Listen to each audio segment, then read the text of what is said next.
لا أعتقد أن المنتخب المغربي لأقل من 20 سنة سيصمد أمام منتخب قوي مثل المكسيك. لذلك أنا أرشح المكسيك. نتمنى كل التوفيق والنجاح للمنتخب المكسيكي الشقيق ضد المنتخب المغربي لأقل من 20 سنة. تاريخيا منتخب المكسيك أقوى.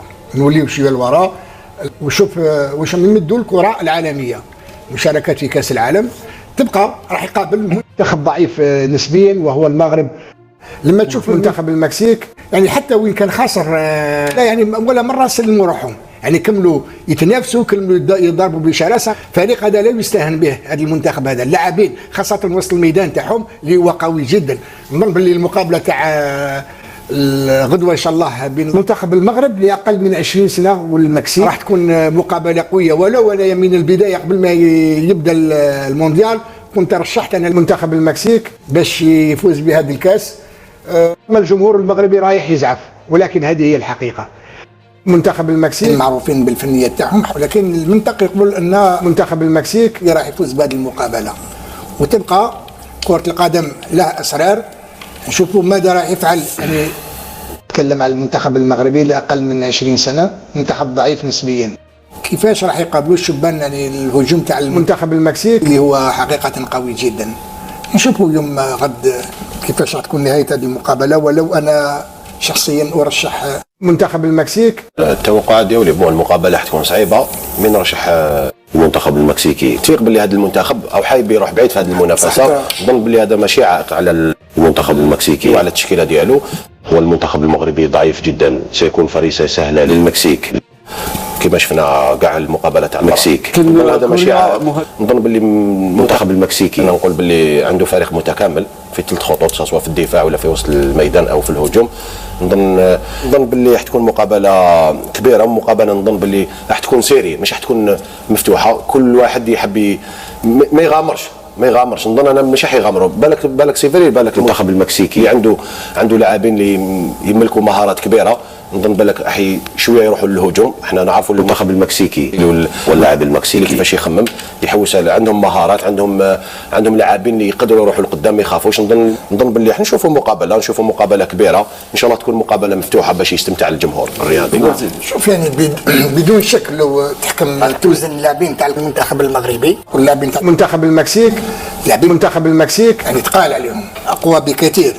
ولكن إذا تبقى تاع مقابله تاع كاس العالم نظن باللي راح يعطيو كل ما عندهم، كما تكلم ياسين على الروح القتاليه اللي عندهم. كمل في السياق تاع محمد. تشوف انت المنتخب المكسيكي سيفري، بالك عنده لاعبين اللي عندهم مهارات كبيره كما نعرفهم، تستمتع معاهم فوق الميدان. هادو لم يقولوا هكذا، نقولوا مش عليك افو كانت الخساره. بصح انتم كانا روحوا، هذوك راحوا انتم كانا كيما راحوا هذوك، روحوا اخطيوا الفوتبول.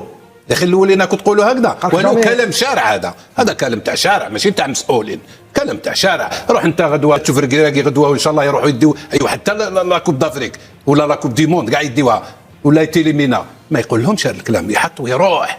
الناس مسؤوله. انا خدمت خويا، ما نجمتش نروح، ما نهضرش على اللي فات. انتم هنا ما كاش هدمتوا الفوتبول، درتوا الصور، بنيتوا لا ميراي دو شين على الناس اللي كومبيتون، غلقتوا عليهم بلي ريزو، تخلصوا سرطان بالمعارف تاعكم، بالجهويه تاعكم، بكلش. فوزاد انكابابل دوميني لالجيري او موال الفوق. ما كاش اللي هو يشرف، واللي ما يشرفش خويا ماناش نقولوا ما بلعاني ولا ما نجمتوش.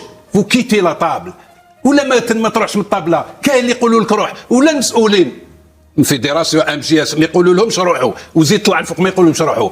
يا اخي وعلاش حنا نربحوا العداوه؟ لا خويا، كان اللي عنده قلبه حار، وكان اللي عنده قلب تاع الدجاجه. ماشي كيف خويا، ماشي كيف. يفو كي لي اون رياكسيون، ماشي لي زونترينور. حنايا الناس كاع تروح، الناس تحب ديميسيون، الناس ما كاش اللي يقول لهم. الا حنا نربحوا العداوه مع هاد الناس؟ علاش؟ دي فهمني علاش. ما نديو دراهم، ما نكدا ونزيدوا نربحوا العداوه مع الناس هذوما. لاهين بحوايج بعاد عليكم، باغيين غير الفتنه، باغيين غير تقسموا المغرب، باغيين يدقدقوا في المغرب. راه نقسم لكم بالله العلي العظيم، راه حاجه ما غادي تكون لكم. انا نقولها لكم، هذيك دوله شريفه، ودوله ديال حفاظه القران، ودوله ديال الناس طيبين، ودوله ديال شعب طيب، ودوله ديال شعب ما فيش الكراهيه، واللي قلتوا فيه راه قليل. دوله ديال كلشي، شعب هكاك، شعب ماشي ديال الكراهيه، شعب مربي مخلق مليون في المليون، بصح نتوما شعب، نتوما صحافات ديال زيكو والاعلام ديال الزبل، نتوما اقسم لكم بالله العلي العظيم ما فهمتش كيفاش غادي نفسرها.